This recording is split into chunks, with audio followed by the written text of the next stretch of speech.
Our dear friend, our brother, Professor Marandi, is here with us. Welcome back, Professor. Thank you, Nima. It's always a pleasure being on your show.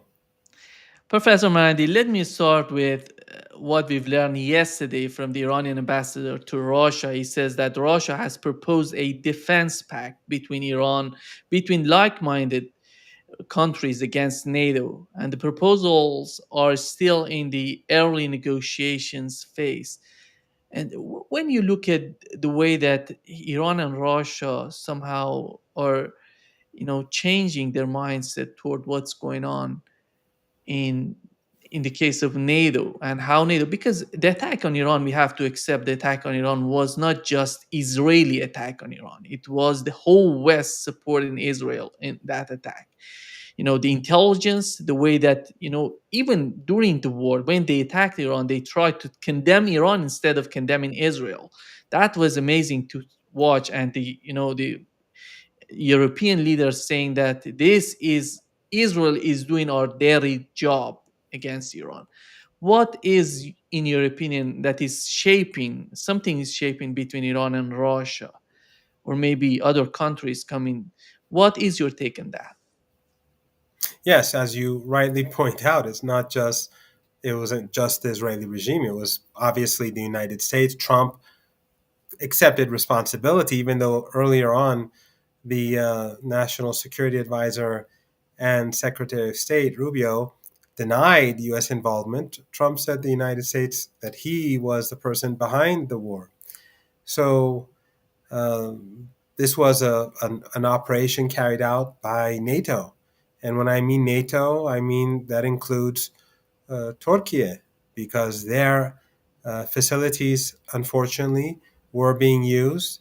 Their airspace was used by the United States. Their radar installations were used. The Republic of Azerbaijan was deeply involved. Northern Iraq was involved, even though the central government was opposed to it. But the United States was using its assets in the north of that country, and the Israeli regime, along with their allies, were working against Iran from there.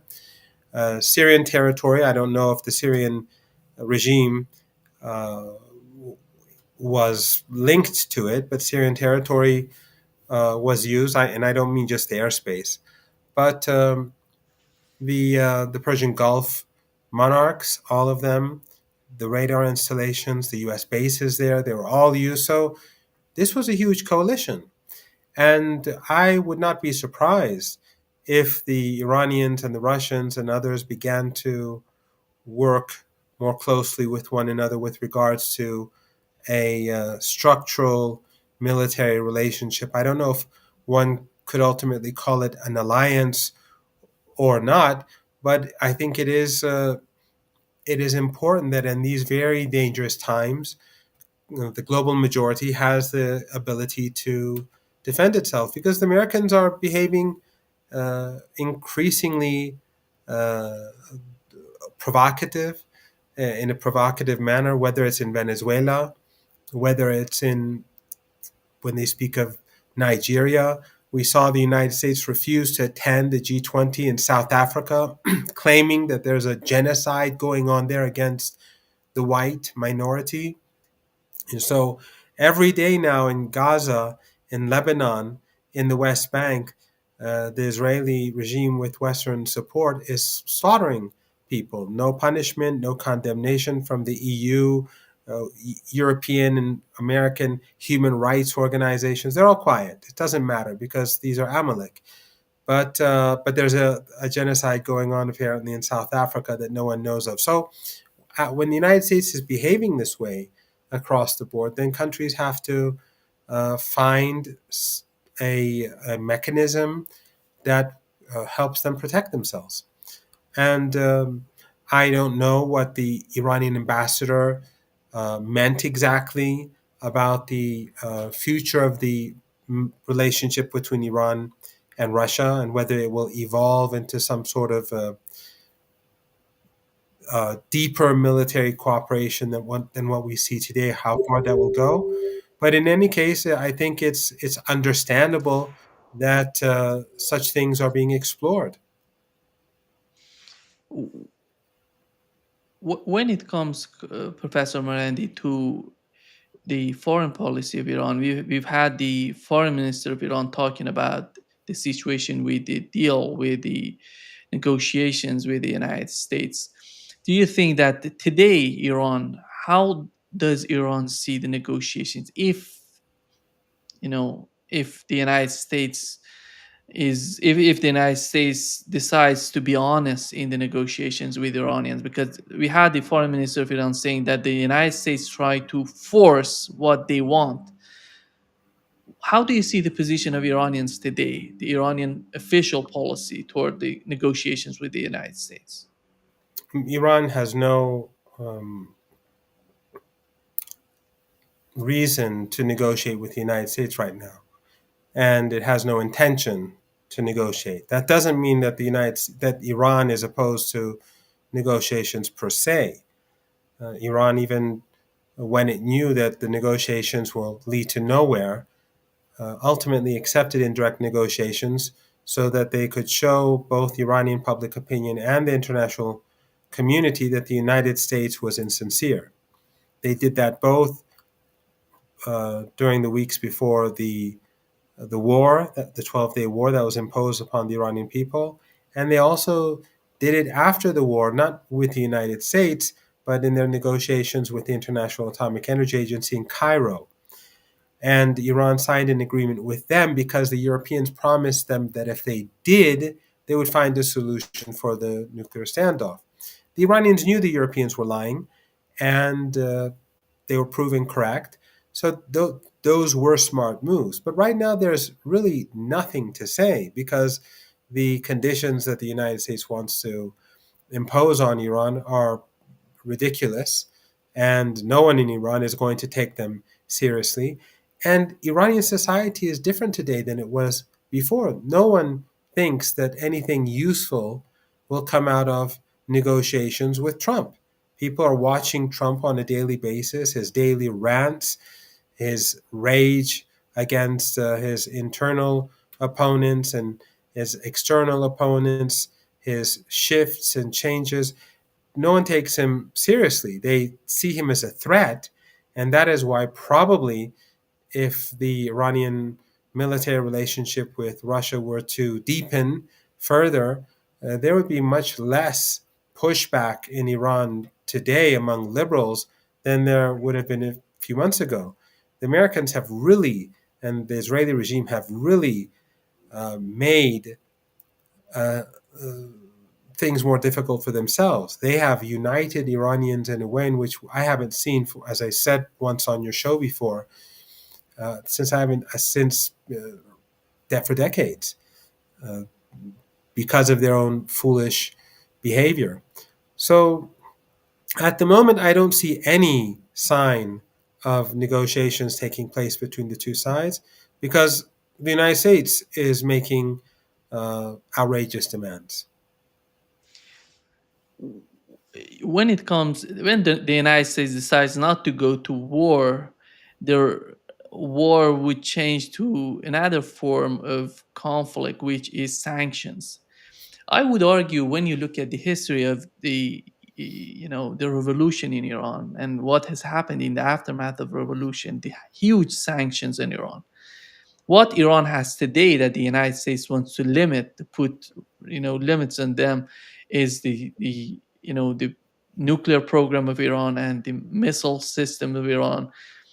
Both of them are the production of sanctions without putting a lot of sanctions on Iran, because we know that before the revolution in Iran, you know we had a regime in Iran which was supported by the West and was militarized by the West. Everything in Iran was from the West, but today's Iran is totally independent from the West. They're producing everything they need in terms of to defend themselves. And how do you find it? They continue with this concept of sanctions. How do you see, any, is there any rational thinking behind these sort of sanctions that they're still advocating for? Well, I think The logic behind the sanctions is to carry out warfare without actually bombing a country. And the West is used to warfare. They bomb countries, they destroy countries. They've been brutal. Look at Cuba. Cuba has been brutalized since before I was born. Does it pose a threat to the United States? I mean, the Cold War period and the Cuban Missile Crisis aside, has Cuba been any form of threat to the United States? But the United States is hell bent on making people there as miserable as possible, for them to die of disease and people to lose their jobs, for families to break up out of poverty. That's the intention of the United States. They want the fabric of society in Cuba to collapse so that they could bring about regime change and bring a regime to their own into power to their own liking. The same is true today in Venezuela.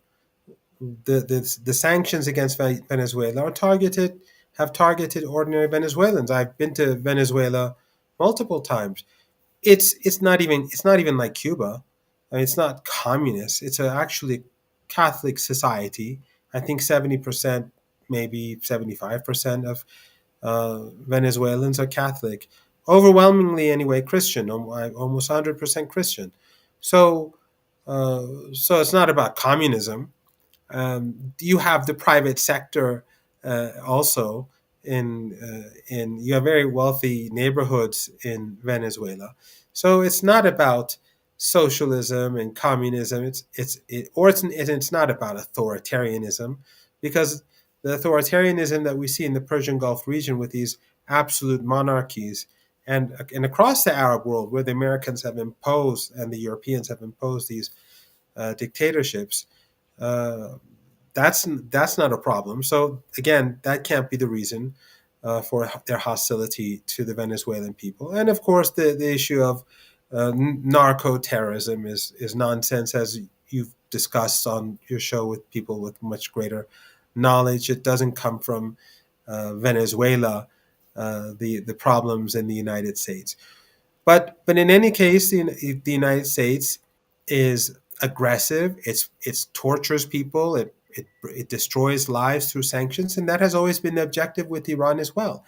And there is no doubt that the sanctions have caused great harm. And in recent years, of course, Iran has become more capable of circumventing the sanctions. They've developed their own industrial base and new friendships and alliances and the membership of in BRICS and the Shanghai Cooperation Organization. All of these have gradually decreased the effect of sanctions, but the effect is still there. But you're right. Before the revolution, the Shah, he was producing 6 million barrels of oil a day. Many part During when the revolution happened, 40 or so percent of Iranians had had an education, were literate. In other words, he was exporting or producing 6 million barrels of oil a day. The population was less than half of what it was today, but the majority of people were literate, and the majority of the literate were women. And this goes. My own experience shows this. After the revolution, when Saddam Hussein invaded Iran, I went to the war fronts, and it was the cities near the border. Many of them were extremely poor. No running water, no, it was very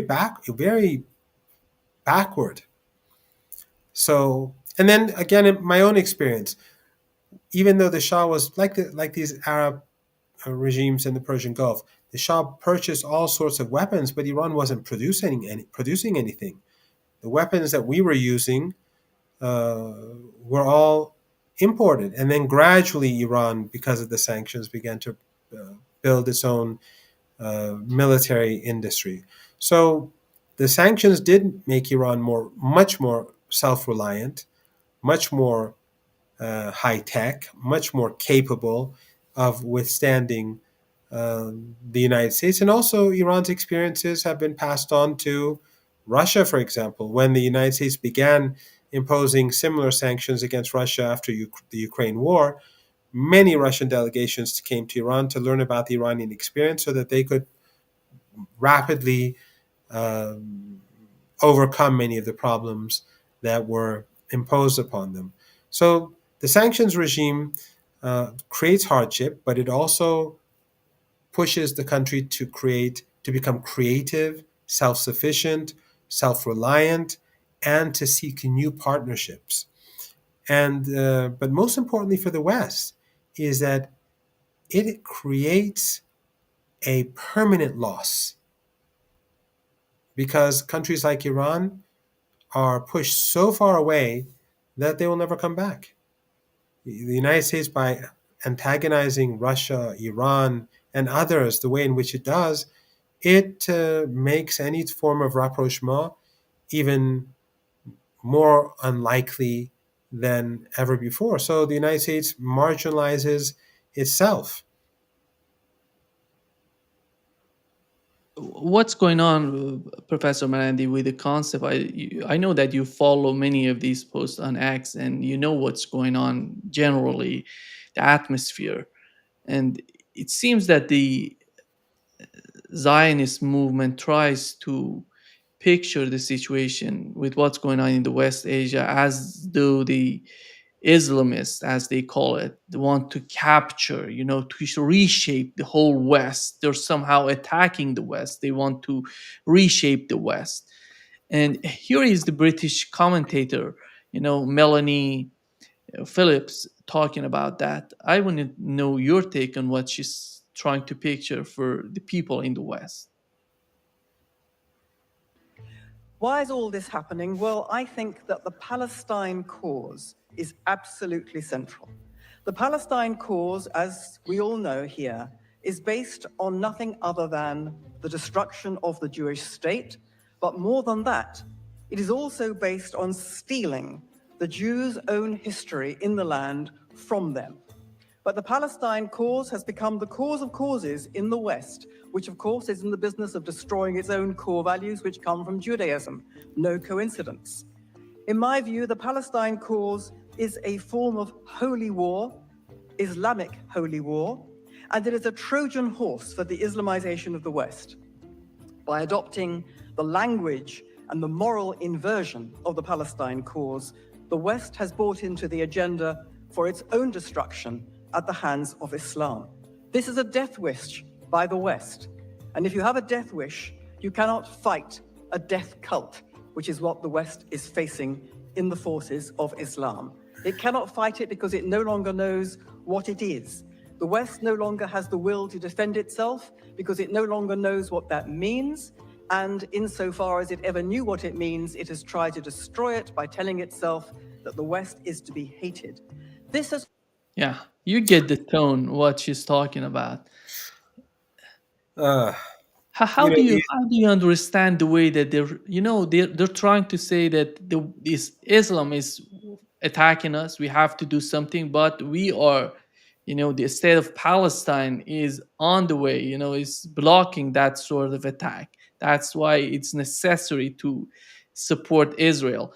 How do you understand it, Professor Morandi?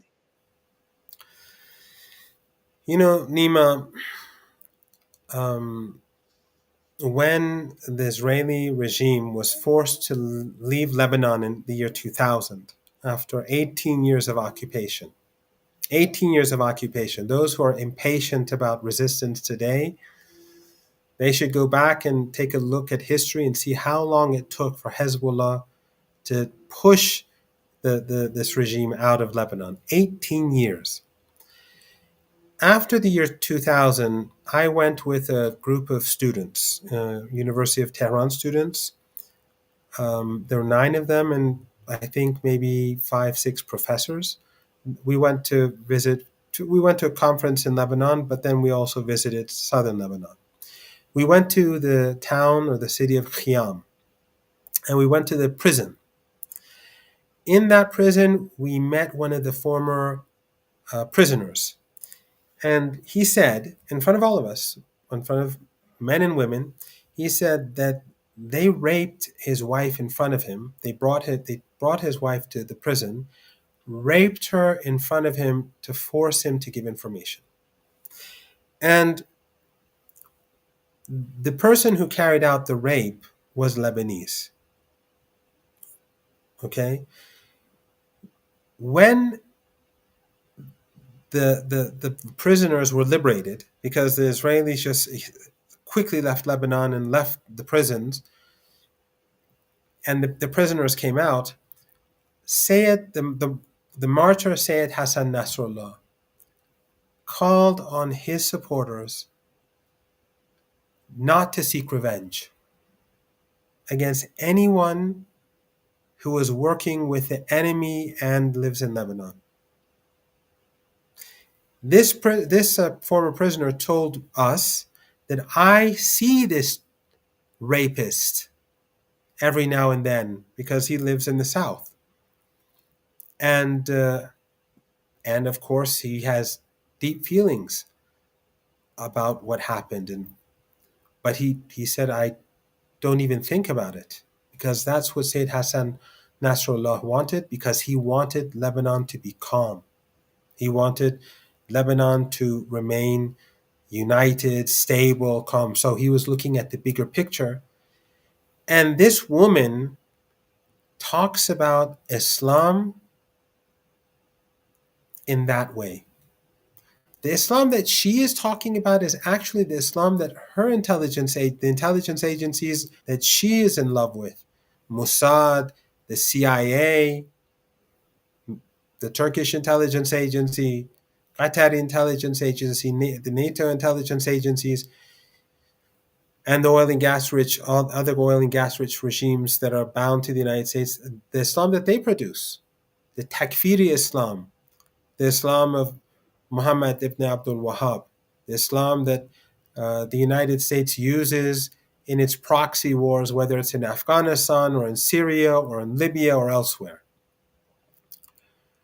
So, and this is something that we've been seeing a great deal, and it comes from the Zionists, whether Christian or Jewish, that they speak of the Judeo-Christian values, even though we see how in Palestine Zionists insult Jesus.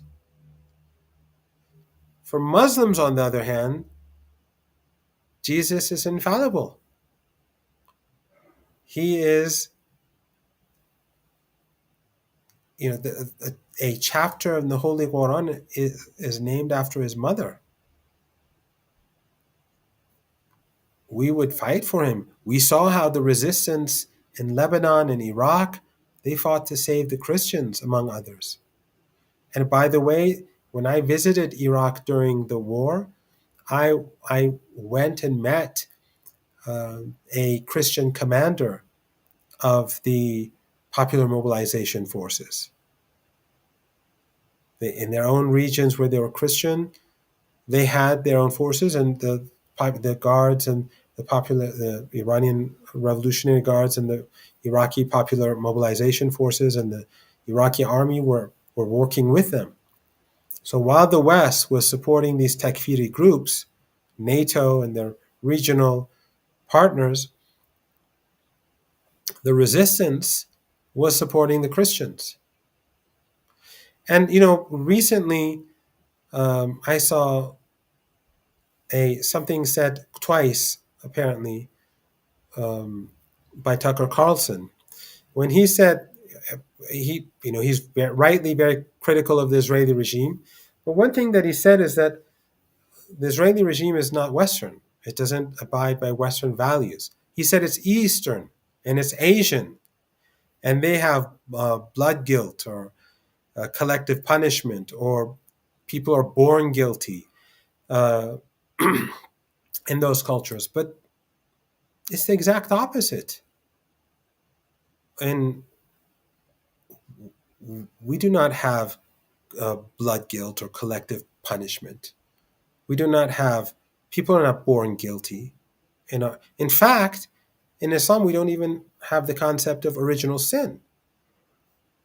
So, and therefore, these narratives that are created by Zionists are basically to keep people divided, to make to keep people hostile toward exactly what they did through Wahhabism in our region.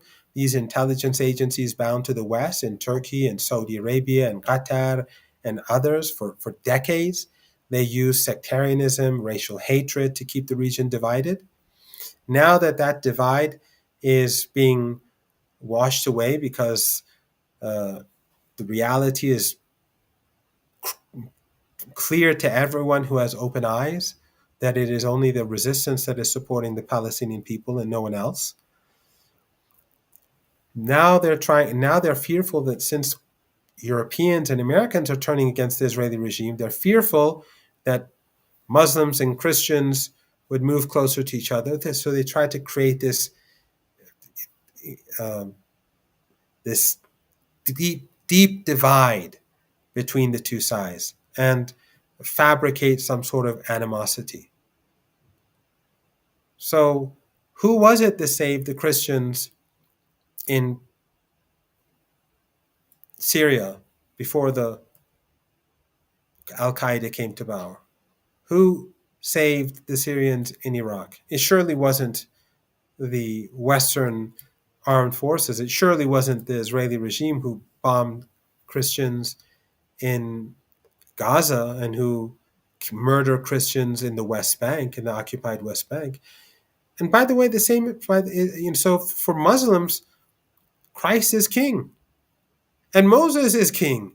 I mean, the what is extraordinary is that they speak of Judeo-Christian values, yet the treatment that we have in occupied Palestine of Christians is clear to everyone.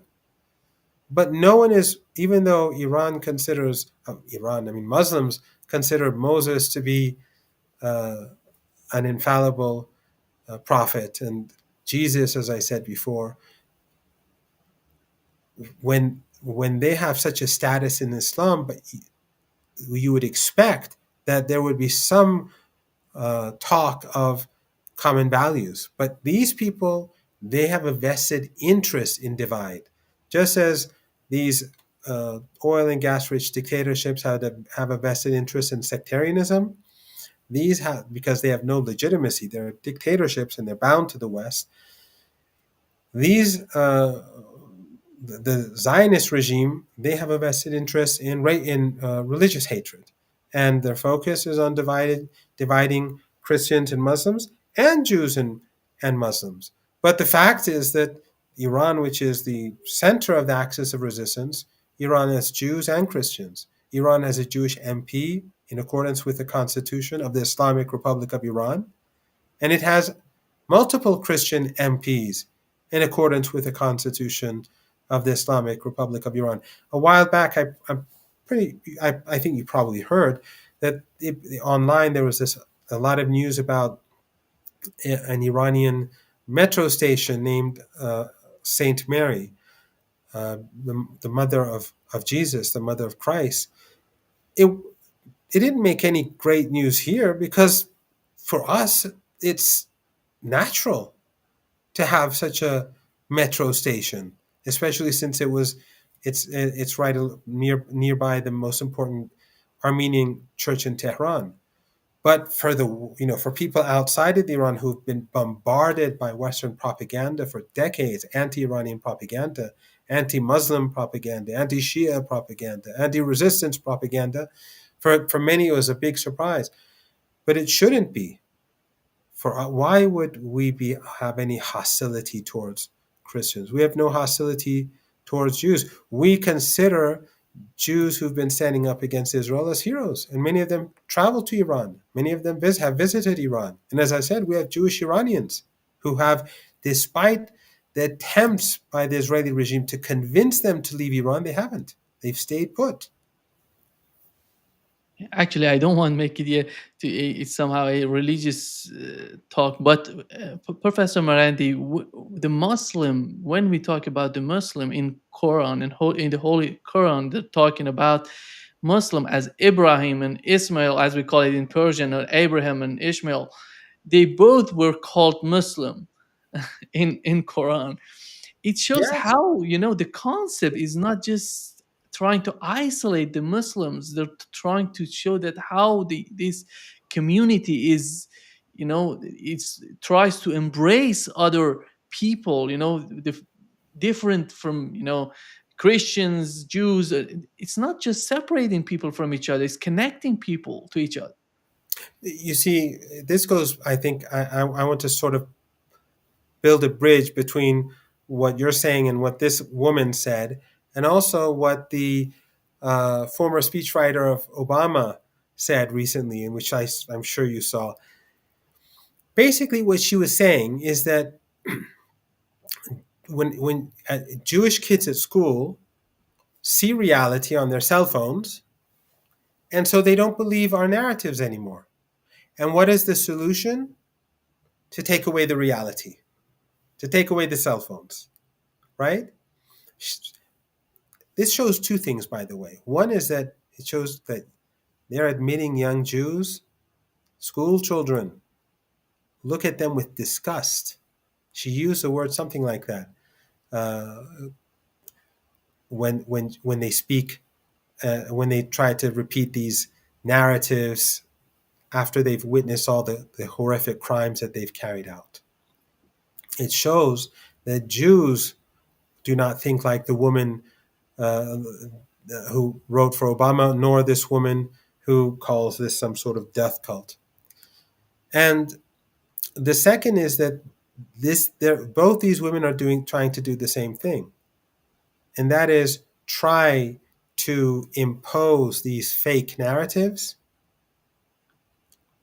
in the face of reality, and it's not going to work because every day they're tearing children apart. In fact, the stupidity of the Israeli regime is that it violates the ceasefire every day in Lebanon and in Gaza, because every day people across the world are being reminded that this Holocaust continues, that the genocidal regime is as bloodthirsty as it was before, and it keeps people awake.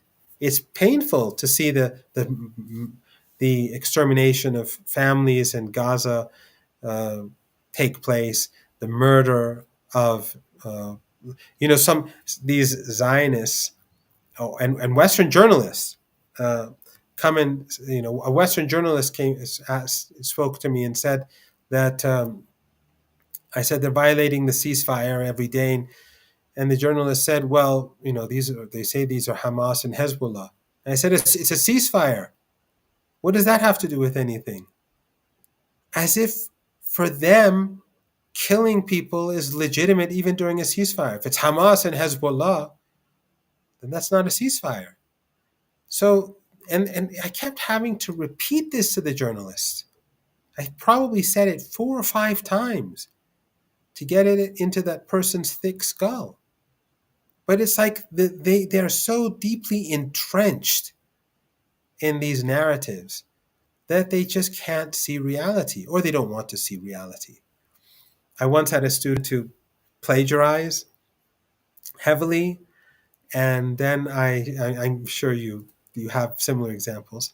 And this was a few years ago, before you have to Google and check sentences and things like that. And I found a lot of plagiarism. And then that student came to see me, and I said, "Look, what is this?" And the student kept, I don't want to say if it was a male or female. The student kept saying, "I don't know." What do you mean you don't know? The person kept saying, "I don't know." I said, instead of like accepting responsibility and saying, "I made a mistake, I shouldn't have," and no matter how hard I push, the answer was, "I don't know. I don't know how this happened." So these people are so deeply entrenched, or they just don't want to be honest with themselves. So they'll just keep saying, "But they're bombing Hezbollah," as if like in the ceasefire you can bomb Hezbollah, or in the ceasefire you can bomb Hamas or Islamic Jihad. That's how they work. That's how they think. These narratives, though, are not being accepted anymore by young people. Young people have seen the reality. You cannot hide the reality from them.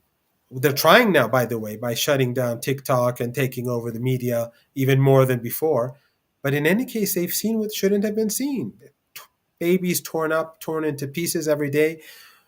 Israeli regime officials saying how they'll starve them and how they did starve them and how they continue to starve them, Nima. Right now, as we speak, they're starving in Gaza. They're very, very hungry. Kids are taking garbage and eating garbage because the food's not getting in. Why? Because the ceasefire is being violated.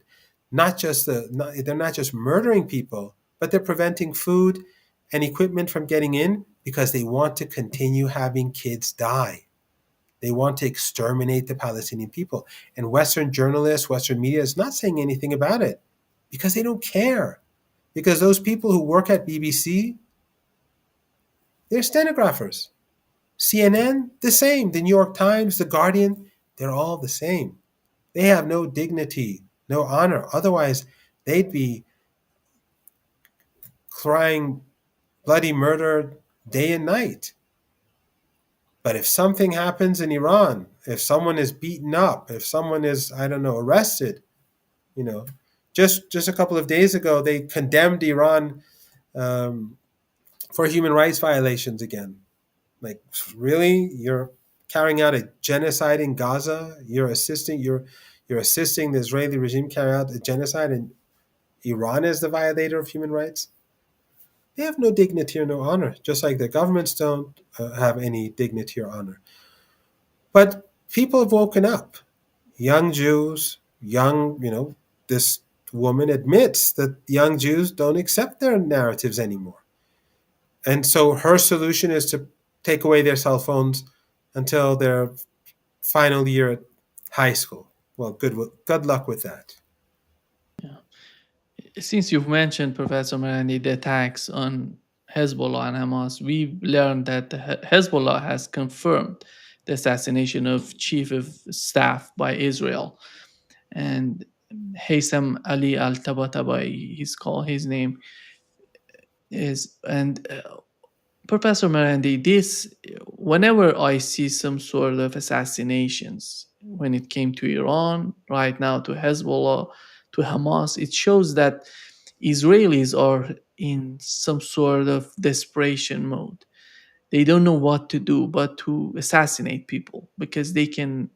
What's your take on for the case of Lebanon? People came out, they protested against the government in Lebanon. They want the government in Lebanon to take a position, to go to at least to condemn and say something about it, or to do something about it, which is much more, which is much more important for the future of Lebanon. How do you see the situation between Lebanon and Israel? Well, the prime minister of Lebanon was imposed on the Lebanese people by the Americans right after the war. And it was at a time when Hezbollah was at many martyrs and they were just beginning to regroup that the United States made this push. And of course, the Saudis were working with Americans and pushing very hard also for Hezbollah to be disarmed, basically leaving the people of Lebanon without any protection. Hezbollah has so far shown a great deal of restraint, and the reason is that Hezbollah has given this government, which is not supported by the majority, because in the local elections Hezbollah won, and its allies, and also polls that Westerners have taken indicate that the strong majority of the Lebanese support Hezbollah's right to bear arms. But Hezbollah made sacrifices, gave many martyrs during the year, because every day the Israelis are murdering Lebanese citizens and Hezbollah members too, to show the people of Lebanon that the government is not serious in defending its people. The armed forces are not defending the country. They're not even purchasing anti-drone weapons to protect the people against drones. Why? Because it's a proxy government. It's a proxy regime. It's controlled by the United States. The Americans do not want Lebanon to be able to defend itself. Just like the United States does not want Iraq to be able to defend its airspace. Iraq has lots of money, but the Americans will not allow Iraq to be able to defend itself. And right now, the United States is trying to impose its will on the Iraqi people through threats to impose a government on the people that the people do not want. The election results went very poorly for the West and the United States in particular. And friends of Iran did very well. So the United States does not care about democracy. It doesn't care about the will of the majority, whether it's in Iraq or in Lebanon or in Palestine. The the UN Security Council resolution, which was a disgraceful, it it did not have the support of any of the Palestinian groups. Only the jailers of Netanyahu and the Palestinian Authority approved of it. And sadly, these regional regimes whose leaders took part in the fiasco in Cairo and in Egypt, in Sharm el Sheikh, they supported this. And of course, I'm not. I think the Russians and the Chinese should have vetoed it. But when Turkey and Egypt and Jordan and everyone else is supporting this disgraceful resolution, then how can you expect other countries to oppose it? So, but in any case, uh, I think that the Israeli regime is increasingly in trouble. The assassinations are very painful to hear about, to watch, whether it's in Gaza or in Lebanon or the murders in the West Bank. But as I said, the Israeli regime is going downhill very fast.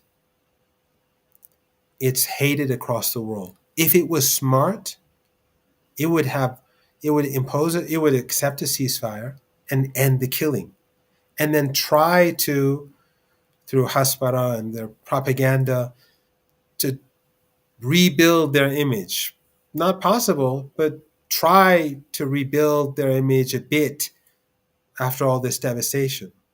But they're too foolish, too bloodthirsty, too racist to be able to think. And some people, it's one of the stereotypes, of course, and of course, uh, that they say that the Zionists are very smart. They've shown themselves to be very stupid. They had uh, popular support across the West 2 years ago through their propaganda machine, through the power that they held. Now they're despised, despite the fact that they control the media and social media. So if they were smart, they would rethink, but they can't. Netanyahu can't, his regime can't, Israeli uh, society at large can't, because that's who they are. They see others as Amalek, as subhuman, as worthy of killing. So that they like to continue killing. They keep stealing more land in the West Bank. Every day they're killing kids in the West Bank. Since October the 7th, Nima, 2023, more than 1,000 Palestinians were murdered in the West Bank. More than 1,000 were murdered in the West Bank. It's amazing. Well over one a day being murdered. And among those soldiers are never punished, but in, I think, 20, 30 cases, the settlers murdered Palestinians and nothing happened to them either. This is the regime that we're confronting. But this behavior now, because so many people across the world despise it, every time they commit a crime in Lebanon, in Gaza, the West Bank, against Iran, the news goes out. The networks, the unofficial networks, young people across the world, they spread the news. So it's not good for the regime. They can celebrate, and they do in their Telegram channels. They show footage of dead babies and they laugh and they enjoy themselves. But the world is seeing the reality. It is getting through. They're making a catastrophic mistake. Looking at the history of Hezbollah, We know the assassination of Sayyid Hassan Nasrallah was a huge, huge, you know, somehow making a lot of problems within Lebanon with the case of Hezbollah. But looking at the history of what's going on with this sort of attitude, going and assassinating people, do you think can they do anything bigger than that? Because I don't see, because right now they're talking about Hezbollah is rebuilding its military, is rearming, it's getting better day by day. And what is the point of assassination, and literally assassinating people because of their position? Because we know that Hezbollah is a huge, political and military force in Lebanon, and you cannot remove Hezbollah from Lebanon by assassinating people. You cannot reduce their military power by these sort of attacks. And how do you see the whole situation with this concept, and how do you see the current state of the Hezbollah's military and political power in Lebanon? Hezbollah has been redefining its military structure, and it's preparing itself for high-tech wars. So the Israeli regime carried out massive attacks against Lebanon. They failed to gain a foothold in the country. And it was only after the ceasefire that they took some of this territory because the Lebanese government was so incompetent and or unwilling to protect the borders. But Hezbollah since has been studying the war, studying the Israeli regime's capabilities, studying its weaknesses, also looking at what happened in Gaza, looking at the 12-day war with Iran. And they've been rebuilding or creating a new type of capability. And it's very easy for Hezbollah to get the sort of weapons it needs to fight this war. The situation in Syria, Nima, is horrible. There's no security. The country has fallen apart. During the last few years of President Assad, his cooperation with the resistance, as you know, kept going downhill. And increasingly, it was becoming difficult to get support to the resistance. Now it is much easier because the country is controlled by gangsters and mobsters and thugs and drug lords. It's every neighborhood is controlled by someone. There's no real central government anymore, which is sad, which is heartbreaking. However, it has made the transfer of whatever Hezbollah needs to be much cheaper than before and much easier than before. So their capabilities are very much there. They're preparing themselves, and they've already prepared themselves. The Israeli regime, after the war, we all saw how the people went to Sayyid Hassan Nasrallah's funeral. It was in the millions. I was there. And then you saw the Israeli jets fly over the stadium twice to intimidate people. People who had just been bombed for months, but they didn't move. They stood their ground. So now, after repairing their and improving their military gear and getting new equipment and new high-tech capabilities, it's going to be a lot much worse for the Israeli regime. And Nima, and the important point is that the Israeli regime is despised now. Every day that it carries out these assassinations, these murders in Gaza and the West Bank, this is spreading out across the world. People are letting others know that this regime is not stopping. It's not stopping the slaughter. And Western governments will say nothing about it because they are part of this genocide and these genocidal attacks. So it's not going to go. It's not going well for the regime. Although I'm not confident that there won't be a war. I don't know. because Netanyahu always seeks escalation. That's why he's bombing every day. I mean, the number of people who've been murdered in the last week in Gaza and Lebanon. They also bombed a refugee camp in southern Lebanon, and they carried out mass slaughter in Gaza. This is, the genocide continues. People across the world see this, and I don't think, as things stand, things will improve for the regime. It'll make things worse. As I said before, I'm not saying that Israel is going to collapse tomorrow, but its image has been completely demolished. And this is going to have consequences. And one final thing, Nima, and sorry for speaking so long. There are many things happening in the world today. The West is tiring itself out. The war in Ukraine is finally coming to the conclusion that we knew we would see ultimately. Some predicted it would happen sooner, some later, but it's finally happening. The West is vulnerable. The West has shown itself to be weak. It is exhausting itself in these multiple wars and dirty wars and trade wars. And that is going to make it more difficult for the Israeli regime in the future. The longer that the West has these conflicts with entities across the world, the more weak they become.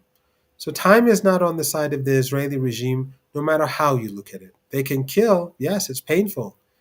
They can gain some territory for now.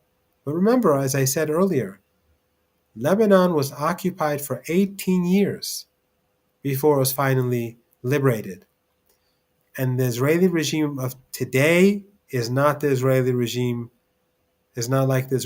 back then, which had the full support in the West and the Western public. Their views were very different from today.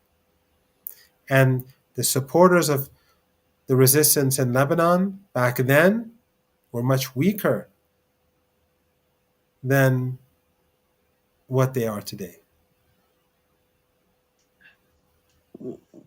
What we've learned from the head of the parliament, the speaker of the parliament of Iran, Mohammad Ghalibaf, he said that on the sixth day of war between Iran and Israel, the vice president of the United States, contacted, he called the officials in Iran, tried to find some sort of solution. What is the understanding of the official understanding of the Iranian government in Iran with the case of the war in between Iran and China, and the way that the United States tried to, come in and try to somehow make a bridge to make some sort of solution for that, to put an end to the conflict, to the war between the two? Who's to, when you look at the United States today, who has the